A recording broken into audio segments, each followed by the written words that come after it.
Welcome to food travel and nature. ഞാൻ ഇന്നിവിടെ ഒരു പുതിയ വീഡിയോയുമായിട്ടാണ് വന്നിരിക്കുന്നത്. ഈ ഒരു കറി തയ്യാറാക്കാൻ വളരെ എളുപ്പമാണ്. ഊട്ടുമടത്തിലെ രുചിയുള്ള ഒരു കറിയാണിത്.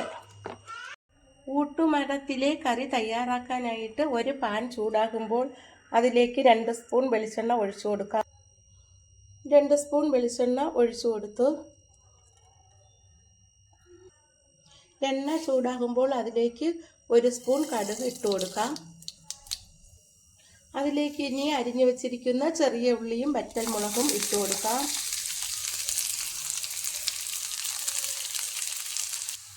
അതിലേക്ക് 1 കൊത്ത് കറിവേപ്പില കൂടി ഇട്ട് കൊടുക്കാം. ഉള്ളി നല്ല ബ്രൗൺ നിറമായി അതിലേക്ക് 1 സവാള അരിഞ്ഞത് ഇട്ട് കൊടുക്കാം. 1 പച്ചമുളക് അരിഞ്ഞത് ചേർത്ത് കൊടുക്കാം. എന്നിട്ട് ഇതൊന്ന് ഇളക്കി കൊടുക്കാം.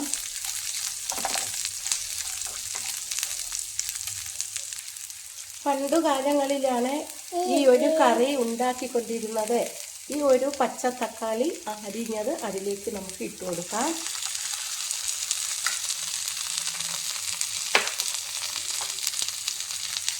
ചേമ്പിൻ തണ്ടിൻ്റെ താള് അരിഞ്ഞത് ഇട്ട് കൊടുക്കാം.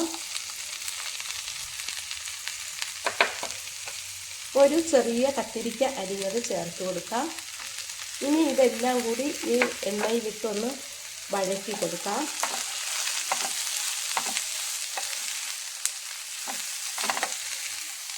ഇത് ഊട്ടുപുരയിൽ പണ്ട് കാലങ്ങളിൽ ഉണ്ടാക്കിക്കൊണ്ടിരുന്ന ഒരു കറിയാണ്. ഇതിൽ വെളുത്തുള്ളി ചേർക്കില്ല, ചെറിയ ഉള്ളിയാണ് ചേർക്കുന്നത്. ഇത് 1-2 മിനിറ്റ് സമയം എണ്ണയിലിട്ട് ഒന്ന് വഴറ്റി കൊടുക്കണം.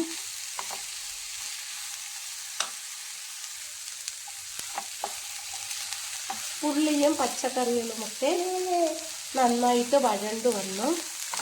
ഇതിലേക്ക് കല്ലുപ്പിൻ്റെ നീരാണ് ഒഴിച്ചു കൊടുക്കുന്നത്, പൊടി ഉപ്പല്ല. ആവശ്യത്തിന് ഉപ്പുനീര് ഒഴിച്ചു കൊടുക്കാം.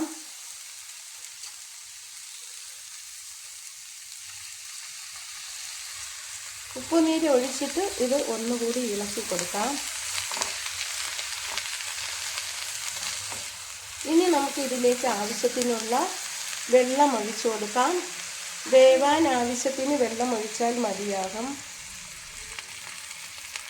വെള്ളം ഒഴിച്ച് ഒന്ന് ഇളക്കിയിട്ട് അടച്ചു വെച്ച് വേവിക്കാം.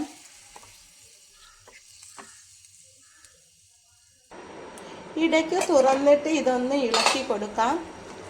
കഷ്ണങ്ങളൊക്കെ വെന്ത് വരുന്നുണ്ട്.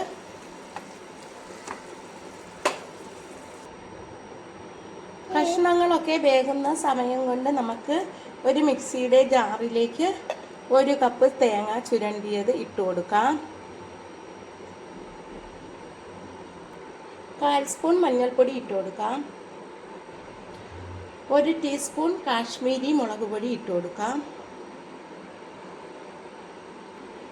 1/2 സ്പൂൺ മല്ലിപ്പൊടി ഇട്ട് കൊടുക്കാം. 1 പിഞ്ച് ഉലുവാപ്പൊടി ഇട്ട് കൊടുക്കാം. ആവശ്യത്തിന് വെള്ളമൊഴിച്ച് നല്ലതുപോലെ അരച്ചെടുക്കാം. നല്ലതുപോലെ അരച്ചെടുത്തു. കഷ്ണങ്ങളൊക്കെ നന്നായിട്ട് വെന്തു. നമുക്കിനി അരച്ച അരപ്പ് അതിലേക്ക് ഒഴിച്ചു കൊടുക്കാം. ഇത് നല്ല വടിയാണ് അരച്ചെടുത്തിരിക്കുന്നത്. മിക്സിയും കൂടി കഴുകി ഒന്ന് അതിലേക്ക് ഒഴിച്ചു കൊടുക്കാം. ഇനി ഇതെല്ലാം കൂടി നന്നായിട്ടൊന്ന് ഇളക്കി കൊടുക്കാം. ഇത് നല്ല ടേസ്റ്റ് ആയിട്ടുള്ള കറിയാണ്. ഊട്ടുമടത്തിൽ ഇതുപോലെയാണ് പണ്ടുകാലങ്ങളിൽ കറി ഉണ്ടാക്കിക്കൊണ്ടിരുന്നത്. ഇതിൽ വെളുത്തുള്ളി ചേർക്കത്തില്ല.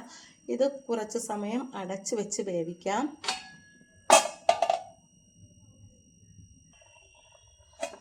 കറി തിളച്ചു വെന്ത് വന്നു.